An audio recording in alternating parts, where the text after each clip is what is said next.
Hi. Series of mistakes lo mistake number 10. Failing income tax refund and getting income tax notice.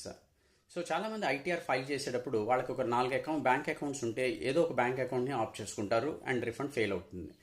IT refund fail అవడానికి reasons ఏంటంటే bank అకౌంట్లో ఉన్న నేము పాన్లో ఉన్న name miss matches రావటం, లేదా bank అకౌంట్కి pan number link అవ్వకపోవటం, లేదా bank account నెంబర్ని రాంగ్ ఎంటర్ చేయటం, లేదా కొన్ని బ్యాంక్స్ మెర్జ్ అయిన తర్వాత ఐఎఫ్ఎస్సి కోడ్ని అప్డేట్ చేయకపోవటం. ఉదాహరణకి Andhra bank, corporation bank, union బ్యాంకులో కలిసి ఉంది. వాళ్ళేమో ఆంధ్ర బ్యాంక్ ఐఎఫ్ఎస్సి కోడ్ ఇస్తే మిస్ మ్యాచ్ అవడం వల్ల రిఫండ్ ఫెయిల్ అవుతుంది. ఇలా చాలా రీజన్స్ వల్ల మిస్ మ్యాచ్ అవుతుంది. అండ్ అంతేకాకుండా ఐటీఆర్ ఫైల్ చేయటం వల్ల ఐటీఆర్ ఫైల్ చేసిన తర్వాత ఆ బ్యాంక్ అకౌంట్ని వ్యాలిడేట్ చేసుకోవాలి. చాలామంది ఏం చేస్తున్నారంటే వ్యాలిడేట్ చేసుకోవట్లా. వ్యాలిడేట్ చేసుకుంటేనే రిఫండ్ వస్తుంది. అది సేవింగ్స్ అకౌంట్ అవ్వచ్చు, కరెంట్ అకౌంట్ అవ్వచ్చు, ఓడీ అకౌంట్ అవ్వచ్చు, ఎన్ఆర్ఓ అకౌంట్ అవ్వచ్చు. ఏదో ఒకటి వ్యాలిడేట్ చేసిన అకౌంట్కి మాత్రమే రిఫండ్ వస్తుంది. సో వీటిలో ఏది ఫెయిల్ అయినా సరే నోటీస్ వస్తుంది. Please subscribe to our channel for more updates. Thank you very much.